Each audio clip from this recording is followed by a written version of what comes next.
guys, kasama ko na si Mitch and si Kiara. At syempre, ito na ang round 2 ng lip reading challenge. At kung matatandaan nyo guys, kung si Kiara ang nagpahula nung nakaraan, ngayon naman si Mitch ang magpapahula.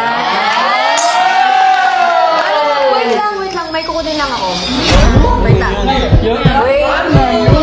Siyempre. Alam mo, do you know it? I don't know it. May kasalanan ka? Wala naman akong ginagawa mali. Baka ikaw na lang ginawa. Wala naman akong ginagawa mali. Ano yan?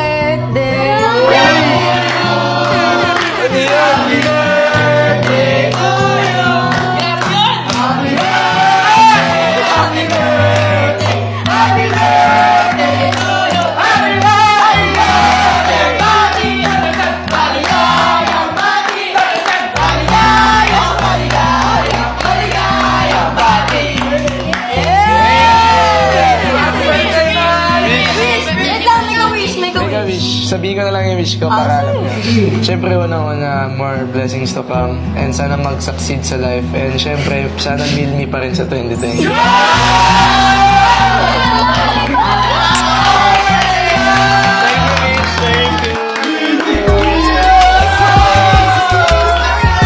Siyempre may short message din ako kay Mike. Wait lang. Hindi ko na luha ako. Kasi syempre, di ba, hindi naman natin masaselebrate ng proper yung birthday ni Mas. Kaya ito na yung naisip kong way para magkaroon tayo ng konting celebration man lang.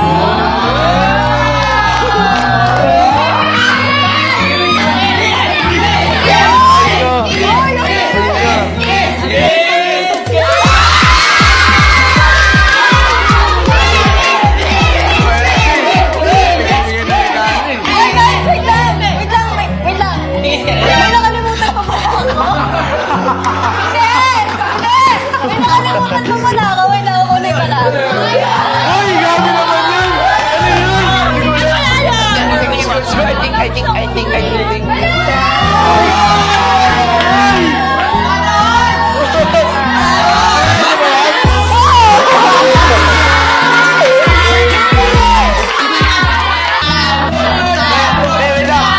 Kasi electric guitar to, kailangan may speaker siya. So, hindi niya marinig. Next time. Dadali ko. Akalain ko. Siyempre guys, hindi ko naman din kayo pwedeng iwanan na hindi ako magpapasalamat muna sa inyo. And siyempre sa vlog, ayan. Siyempre ito yung lahat naging possible dahil unang-una kay Lord. Thank you so much, Lord. And binigyan niyo ako ng another year para mabuhay and gawin yung lahat ng mga gusto ko. And second, to my family dahil sila po naging reason kung ba't nandito po sa Run Cup ngayon. And siyempre, last but not the least, ang Run Cup family, ang Run Cup management. Dahil sila po ang tumulong sa akin simula pa nung bata pa lang po ako. Kaya big thanks sa mga co-workers ko since day one. At syempre hindi ko makakalimutan magpasalamat sa one and only na love ko. Alam mo na kung sino ka? Mitch, thank you so much. Kasi ikaw yung nag-isip ng ganitong surprise and hindi ko ina-expect. And nabibigay mo sa akin yung dream guitar ko. Kaya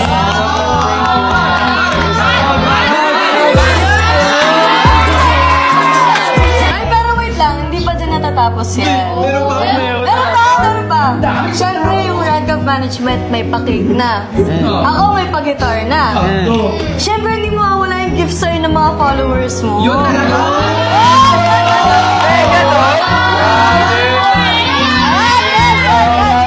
Wait lang. Siyempre, itong mga gift na to nanggaling pa siya sa Thailand, sa Vietnam, especially sa Philippines. Guys, siyempre, gagawa na lang ni Mas ng separate video ang pag-open sa mga gift na to para naman magpasalamat sa inyo. Guys, abangan niyo po yung ipopost ko na video sa unboxing ko ng mga gifts sa akin from my supporters. And thank you so much.